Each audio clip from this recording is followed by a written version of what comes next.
Mayor Jess, good morning. I'd like to thank you to KLI and Mr. Musliu for inviting me today. I'm certainly pleased to be here with Ambassador O'Connell. Greetings to Mr. Idrisi, Mr. Yusufi, Mr. Sani. Since I arrived in Kosovo, I've been talking about the need to fight corruption. Sadly, I do not talk about the elimination of corruption because unfortunately its complete eradication is not possible. But what is possible is the recognition and punishment of corruption when it is identified. This is something that Kosovo can and must do. Fighting corruption requires a whole-of-government approach.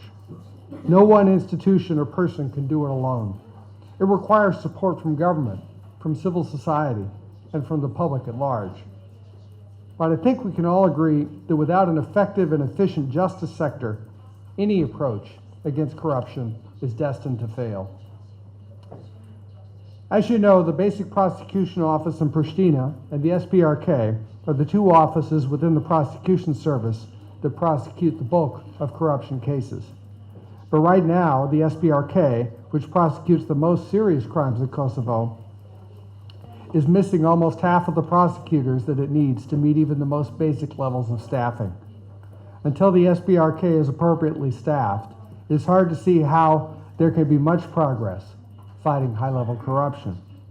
I urge all of you to take action to correct the situation as soon as possible. Unfortunately, the Basic Prosecution Office, which handles most of the other corruption cases, is also understaffed.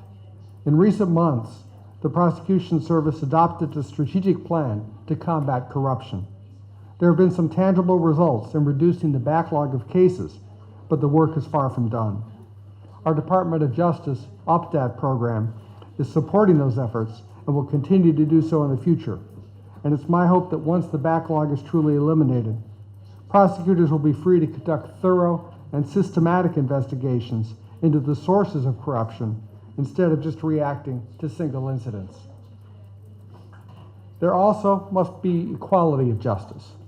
What this means is that judicial institutions must have a complete commitment to fighting corruption within. No institution can expect others to comply with the law if it does not do so itself. Kosovo must establish clear and objective disciplinary rules within the judicial ranks, and these rules need to be enforced equally and consistently. To fight impunity, anyone found guilty of corruption must also be sentenced to proportionate, predictable, and consistent punishment or an effective program for rehabilitation. It is difficult to see how justice is served when a sentence leaves a corrupt official in office or lets them continue to enjoy the benefits of their crime. Offenders must be sentenced to meaningful punishments and have the financial gain from their crimes confiscated. Public officials indicted or convicted must be suspended until their cases are resolved. And this vital concept of citizens' equality before the law must apply in fields beyond corruption as well. Political party membership, family connections, public office, and community standing should play no role in the arrest or prosecution decisions of rule of law institutions. Civil society has an important role in this process. I strongly urge all of you to consider the KLI suggestions. No one likes to be criticized or told they're not doing a perfect job, but the truth is that there's room for improvement in everything that we all do.